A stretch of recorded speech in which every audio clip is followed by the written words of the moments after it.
Hello जी aspirants, यही main season 2 के शुरू होने में सिर्फ 7 दिन से भी कम का समय रह गया है और इस समय बहुत सारे लोग डिमोटिवेट हो जाते हैं कि क्या करें क्या ना करें, हमें क्या करना चाहिए। लेकिन ये समय बहुत ही क्रूशियल है क्योंकि 7 दिन आपको जितवा भी सकते हैं और आपको हरवा भी सकते हैं।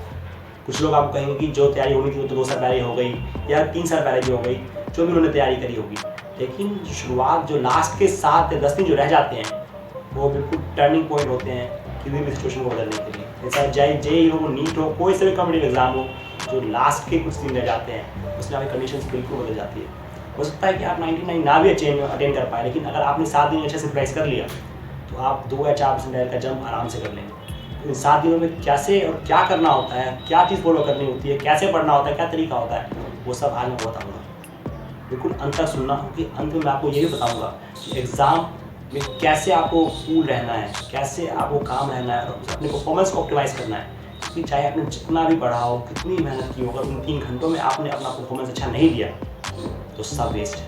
कोई आपसे नहीं पूछेगा कि आपने कितनी तैयारी करी। एट लास्ट लोग सिर्फ आपके मार्क्स देखेंगे और आपके मार्क्स अच्छे नहीं आए, आपकी परफॉर्मेंस ख़राब है, तो बस सब कुछ खत्म हो गया, फिर कुछ भी नहीं होगा।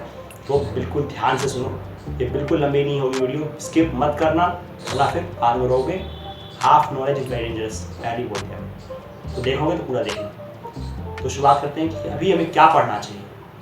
देखो, आप बात है कि आप कुछ भी नया नहीं पढ़ोगे, ये बात तुम्हें सबको ही पता होगी। कोई बेवकूफ़ भी होगा जो कुछ नया पढ़ रहा होगा। अब नया पढ़ने का समय गया। जो अभी आपने पढ़ रखा, चाहे जितना भी पढ़ रखा हो, चाहे मैं 10% ही पढ़ रखा हो, 10% को ही पढ़ो, क्योंकि आप नया पढ़ने का कोई फ़ायदा नहीं। अब 10% ज़्यादा जितनी भी आपकी तैयारी हो चुकी है उसी को रिवाइज करो। अब देखो, मैं ये मान के चल रहा हूँ कि आपने एक डिसेंट लेवल की प्रिपरेशन कर रखी है। अगर आपने डिसेंट लेवल की प्रिपरेशन कर रखी है तो आप उसी पे स्टिक करें। और कैसे आप उसको ऑप्टिमाइज़ कर सकते हैं वो बताता हूँ आपको। तो फिजिक्स के लिए है, उसके लिए आपको रिवीजन चेकलिस्ट जो एडमिटी बाय फिजिक्स की है उसको रेफर करनी चाहिए, क्योंकि 20-20 मिनट में हर एक चैप्टर को कवर कर दिया गया है। तो उसको फॉलो करो। ज़्यादा से ज़्यादा एक 2 घंटे के अंदर 5-5 चैप्टर को ऑप्टिमाइज़ करो, या फिर उनका फॉर्मूला मैराथन, जो कि 3 घंटे में ही पूरा 11th पूरा फॉर्मूला रिवाइज करवा देते हैं, 12th फॉर्मूला रिवाइज करते हैं, उन्हें करो। कुछ सेलेक्टेड PYQs करो जो जिस चैप्टर में आपको डाउट्स हो। अब सारे PYQs लेकर मत बैठो, जो कि मैं सोचूँ कुछ बंदे होते हैं कि लास्ट के समय में ही सोचते हैं कि मैं हीरो बन जाऊँगा। वैसा बिल्कुल मत करना। जो सेलेक्टेड PYQ जो आपसे कभी नहीं हुए होंगे उन्हें सॉल्व करो, या फिर जिनको आपने कभी बुक मार्क रख लिया हो कि बहुत अच्छे क्वेश्चन होंगे, बहुत सारे कॉन्सेप्ट इसमें मिक्स हो रहे हैं, वो वाले क्वेश्चन करो। फिजिक्स के लिए आपको इतना ही करना है। क्या करना है? पहला तो रिवीजन चेकलिस्ट एडमिटी बाय फिजिक्स से, दूसरा ओनली PYQs। जो क्वेश्चन आपने बुक मार्क कर रखे हैं कुछ सेलेक्टेड ही करने हैं, सब करने मत बैठ जाना। और ये बात भी लोगों के डाउट्स में मन में आती होगी कि सारे चैप्टर्स करने चाहिए, ऑफ कोर्स, क्योंकि जो जेईई मेन का सेशन जो आप 1 भी देखा हो आपने कि अब ट्रेंड बिल्कुल ब्रेक हो चुका है, कहीं से भी क्वेश्चन आ जाते हैं। तो सेलेक्टेड में भी मतलब कि पूरे कोर्स को कवर कर लेना, ये नहीं कि बस 5-6 चैप्टर अच्छे से कर लिया और फिर चले गए, वैसा नहीं होने वाला। केमिस्ट्री के अंदर ज़्यादा से ज़्यादा शॉर्ट नोट्स पे रेफर करो। आप पूरी बुक पढ़ने का टाइम नहीं है, शॉर्ट नोट्स पे रेफर करो। और जो सेलेक्टेड PYQ जैसे मैंने फिजिक्स में कहा है वैसे ही प्रेफर करना, कुछ सेम होगा। और जब आपने किसी भी शॉर्ट नोट्स को पढ़ाया, फिर आपने फिजिक्स कोई लेक्चर्स को रिवाइज किया 20 मिनट में, उसके बाद एक प्लेन A4 साइज शीट लो और उस पर लिखो आपने क्या सीखा। इसे फिल्मेंट टेक्निक कहते हैं।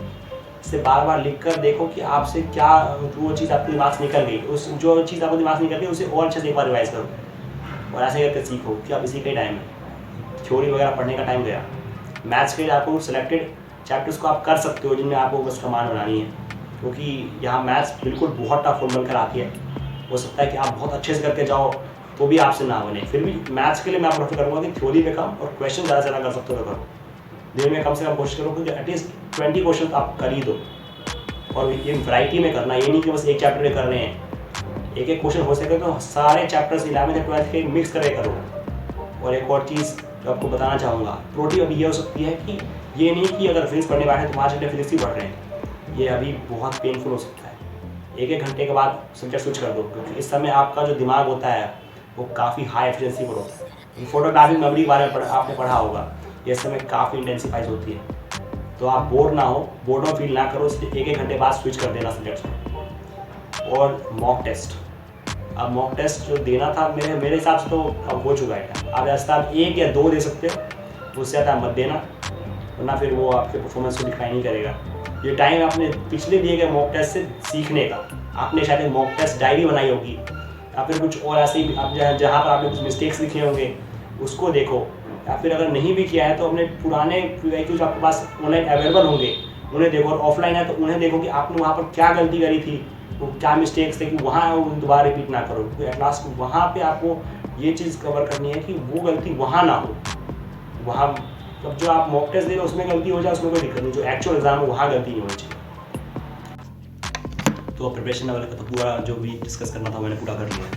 अब वक्त है वो प्रो टिप देने का, जो कि आपके लिए बहुत इंपॉर्टेंट है, जिसके वजह से आप बिल्कुल एग्जाम में बिल्कुल हाई परफॉर्मेंस पे ले जाओगे अपने एफिशिएंसी को।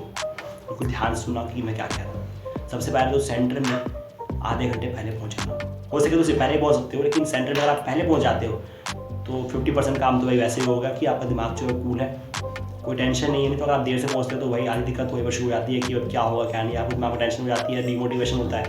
तो वैसा काम मत करना, लेट मत पहुँचना और आधे घंटे पहले ही पहुँच जाना, ठीक है, इतना काम तो हो गया। और दूसरी चीज़ कि पेपर में कोई भी नई चीज़, ये नहीं कि अब मैं चीज़ भूल गया, मुझे चीज़ याद नहीं आ रही तो वैसे पूछ रहे हैं, वो सब बिल्कुल मत करना। बिल्कुल कूल रहना और एग्ज़ाम के बारे में सोचना। आपकी फिजिकल हो जाए, बिल्कुल चेकिंग वगैरह होने के बाद बिल्कुल अपनी सीट पे बैठ जाओ और थोड़ी देर हो सके तो मेडिटेशन कर लो, जब तक आपका पेपर शुरू नहीं हो रहा है। आप जाओगे तो सीधा इस पेपर शुरू नहीं होने वाला, आधे घंटे आपको सिस्टम में बैठना होगा, बैठ जाना। उसके बाद बस आपको और जितनी देर पेपर शुरू नहीं होता आप हो सके तो मेडिटेशन करो या फिर कोई ब्रीदिंग एक्सरसाइज कर सकते हो। उसके बाद जब पेपर स्टार्ट हो तो 1-3-5 रूल लगाना, यानी कि पेपर स्टार्ट होता है, आपके पास 3 घंटे होते हैं। जब 1.5 घंटा बच जाए तो फिर 1 मिनट के लिए आप आंखें बंद करो, गहरी सांस लो, क्योंकि ये जो है आपको फटीग को बिल्कुल दूर करता है। हो सकता है 1.5 घंटे के अंतराल के अंदर आपसे कोई क्वेश्चन ना सॉल्व हो रहा हो या फिर आप किसी क्वेश्चन में फंस गए हो, तो 1.5 घंटे के बाद आप 1 मिनट के लिए आंखें बंद करना और उसके बाद डीप ब्रीदिंग करना। ऐसे करना, डीप ब्रीदिंग करने से जो आपके दिमाग में जो भी टेंशन है, जो भी नेगेटिविटी है दूर हो जाती है और आपको कोई सडनली कोई चीज़ आपको नहीं स्ट्राइक करनी तो भी आपको स्ट्राइक करेगी।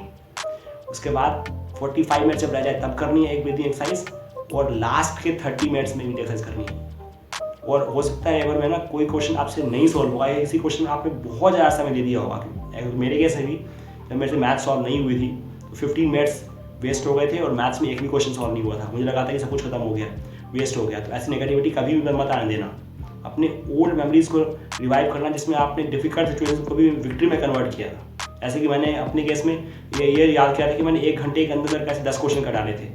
उस समय एक्चुअल एग्जाम में भी 55 मिनट बचे थे और मैंने वही याद कर जिसमें मेरे 15 मिनट वेस्ट हो भी गए थे, फिर भी मैंने 10 क्वेश्चन कर दिया था।